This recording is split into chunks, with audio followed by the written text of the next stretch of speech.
Gregory Keene turns another page of the Dossier on Dumetrius.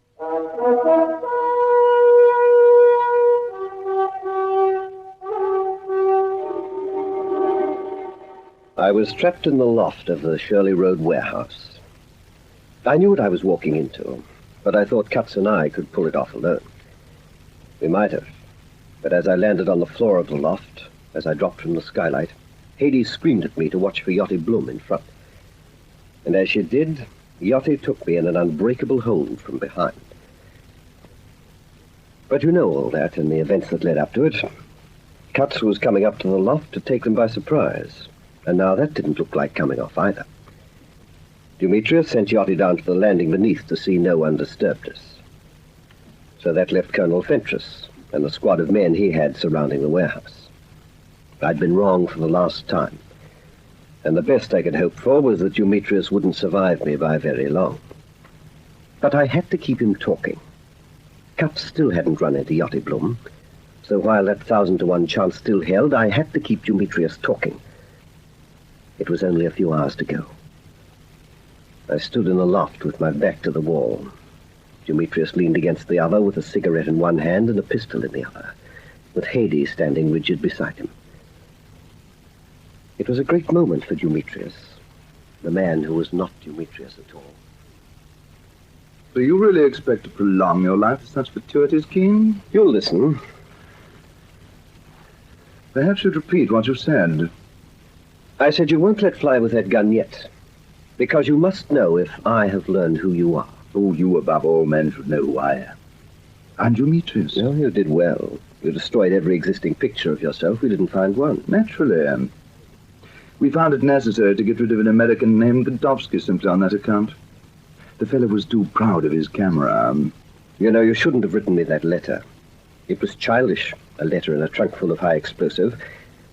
That told me who you were. How? There were things you couldn't destroy. How did the letter show I was not Dumetrius? It should suggest itself to you. The knowledge will die with you. No. There are too many men who know. You've no chance. Now it doesn't matter if you get out of England or not. There are no places left for you to hide in now. Call yourself anything you like. So you succeeded in tearing down that last veil too, Keene. But for Hades, we'd have known in a week. Tell me, what really became of Dumetrius? Why shouldn't I tell you? I killed him 7 years ago. Where? In Turkey. And Carl? Of course. There was a way of escape, but only for one of us. I escaped. Dumetrius floated away. The sewers of Ankara are deep, you know, Keene. You must have been useful to the German High Command all those years. Oh, I was. It's an odd way to end, Keene. There's no hurry to shoot me now, is there? None whatever. I conceded to you now there is no escape. There never was any escape for you. While you and your MI5 knew me only as Dumetrius, I could have vanished. But now I can wait. You've told me something else too, Keene. Well, be chummy, share it with me. You're not here alone. You're playing for time. No, don't argue about it. When the end stares one in the face, one can always accept it calmly. One only struggles while there's still hope. And what shape does the end take now? I enjoy my last few cigarettes. You may enjoy Hades' beauty for the last time. When your men arrive, I shall wait until they call upon me. Then I shall shoot you, and take as many of them with me as I can. Tell me what happened exactly. Hades' second message went onto a wire recorder. Colonel Fentress and I don't know how many men are close by now. Well, I'll hear them if they come over the roofs. I'll hear them if they try to pass Yachty on the landing. We'll wait out these last minutes together, Keene. Why not let Hades go? I could never do that. What difference can it make? To me, a great difference. Hades, would you go down those stairs if I let you? No. There, you see, Keene, she's mine. Since we met, she's always been mine. He is right, Keene. I have always been his. There are things I don't understand. Hades, while there's still time, Why did we get those... The telephone message from Fleur Dupont. The note in Eustace Menonley's pocket. The message scrawled in lipstick telling you to find Zarhoff in his aerodrome. There were reasons, Keen. Now it's too late. It's not too late. There are no secrets now, Haydée. Tell once so I'll know. My dear Keen, she has told you. You and your Colonel Fentress know who I am. This is the end for us all. Yachty is 2 floors below us, waiting for your men to arrive. As I said, when they do, you die. Why try to convince yourself that Haydée was ever anything but what your reason must tell you? I'm trying to reconcile what my reason tells me with what I'm hearing now. Well, while you're doing it, remember not to move. I, too, would like one of my last few cigarettes. Do you mind? Take his case out of his pocket and give him one, Haydée. But be careful to stand well to one side of him. Which pocket, Keen? Right hand inside. All right, Haydée.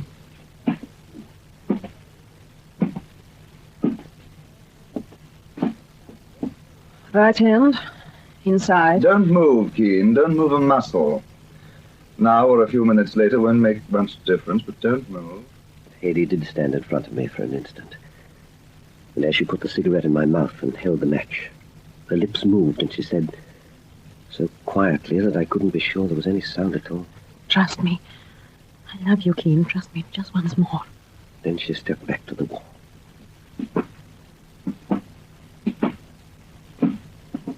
And stood there beside the man I will always think of as Dumetrius, while he went on talking the minutes away. They were his last, and he knew they were his last. There were too many odd people disappearing in Berlin for us to worry about Otto Schmidt. Then, of course, it was possible for me to come to London on that plane as Karl's camel because we didn't expect you to find his body under the Gartenstrasse rubble quite so soon. It was a pity about that fellow. I should like to have remained Karl Alexis Camel.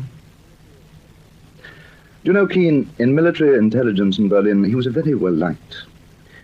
Haydée liked him very much, didn't you, Haydée? His seniority was coming up. In a short while, they were pushing him up to Lieutenant Colonel. It was a matter for considerable regret, arranging matters so that you'd find his body under the Berlin rubble.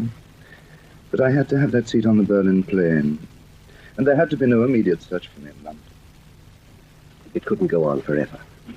I'd given Cups 3 minutes to get down from the roof in the second-story window and up to the loft by the steps. I wasn't listening to Dumetrius. I was listening for the sounds of Cuts meeting Yachty Blum down on that landing.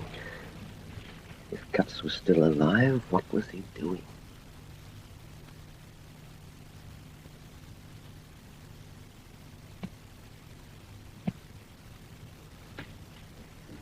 Dumetrius is right.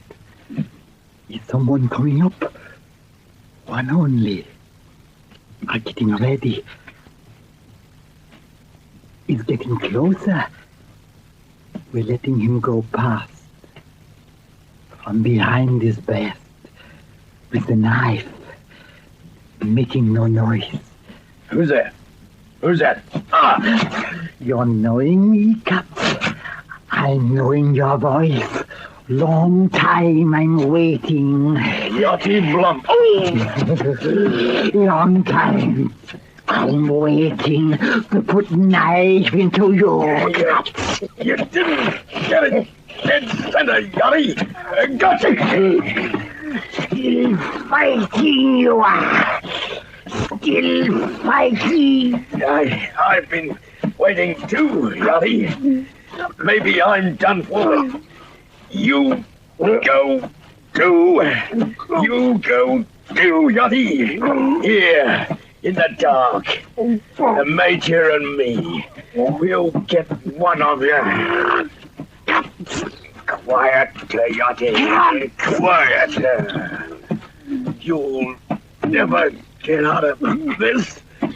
You ought to have used 2 knives, Yachty.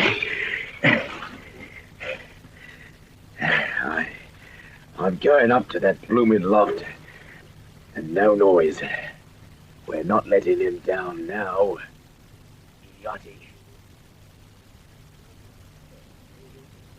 You hear anything, Keen? No. Haydée? No. They're not here. Not yet, and it'd be a pity. Don't you really want to know? Listen. They couldn't be coming into the building yet. Now listen to me. We discovered who you are because you couldn't destroy documents you'd signed and written in Germany. You came to London on that plane as Karl Scammell, yes. There were no pictures of you. We didn't connect the disappearance of Otto Schmidt with the body we found under the rubble. But that letter you left in the trunk of explosives signed your own death warrant because it was written in the same hand as the documents you left behind in Berlin. Be quiet, Keene. I want to listen. There's nothing to listen to. You could come to London in safety as Karl Scammell because you... Be quiet. There's someone coming up the stairs. You killed Dumetrius in 1942. Then you joined British military intelligence under your own true identity. That's when we lost touch with Dumetrius in the records of all the European police. You worked in Berlin and you ran the forged papers traffic as Dumetrius. We hunted you as Dumetrius. But you came to London as Karl Scammell because you are Karl Scammell. Yes, I'm Karl Scammell, and you die here and now, Keene. They're coming up the stairs. No, wait. There it is, Keene. Wait, it's only Katz. Stand away from Keene, Haydee. Don't shoot yet. Get away from me, Haydee. He'll cut you down. Sorry, Major. Got Yachty. Couldn't quite make it. Oh, so we got you both. All right, Haydee. Get away from them. Over to the wall. We'll end it here together.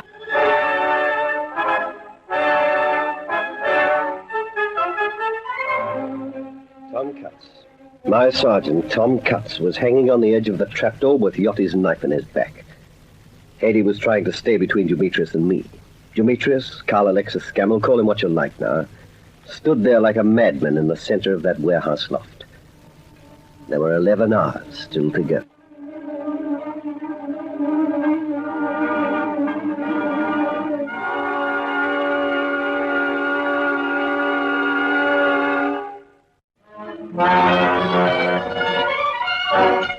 What says Gregory Keene? Listen to the next suspenseful chapter of Dossier on Dumetrius.